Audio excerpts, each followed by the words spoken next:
Pregnancy છે અને ઉપરથી ઉનાળો, ડૉક્ટરે કહ્યું છે કે સિઝનલ ફ્રૂટ્સ લેવા, તો ક્યાં ફ્રૂટ્સ લેવા પ્રશ્ન થઈ રહ્યો છે. તો આજે હું તમને જણાવીશ એવા 5 ફ્રૂટ્સ કે જે તમે પ્રેગ્નન્સી દરમિયાન લો છો તો તમારા ગર્ભસ્થ શિશુનો વિકાસ બેસ્ટ રીતે તમે કરી શકો છો. Number 1, banana.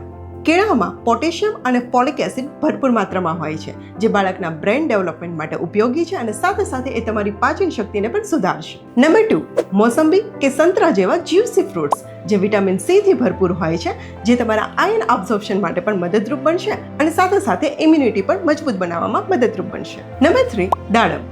દાડમ આયર્નથી ભરપૂર હોય છે, જે તમારું હિમોગ્લોબિનની માત્રા વધારવામાં મદદરૂપ બનશે અને સાથે સાથે બાળકને પણ પૂરતા પ્રમાણમાં ઓક્સિજન પહોંચાડશે. નંબર 4, સફરજન. સફરજન ફાઇબર અને એન્ટીઓક્સિડન્ટથી ભરપૂર હોય છે, જે તમારા ડાયજેસ્ટિવ સિસ્ટમને પણ ઇમ્પ્રૂવ કરશે અને સાથે સાથે તમારા બાળકના ઓવરઓલ ગ્રોથ માટે પણ મદદરૂપ બનશે. નંબર 5, દ્રાક્ષ.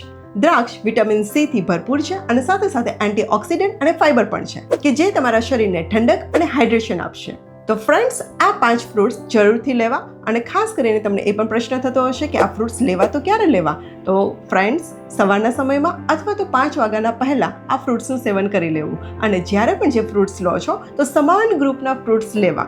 2 ગ્રુપના ફ્રૂટ્સ એકસાથે ક્યારેય ના લેવા. Thank you.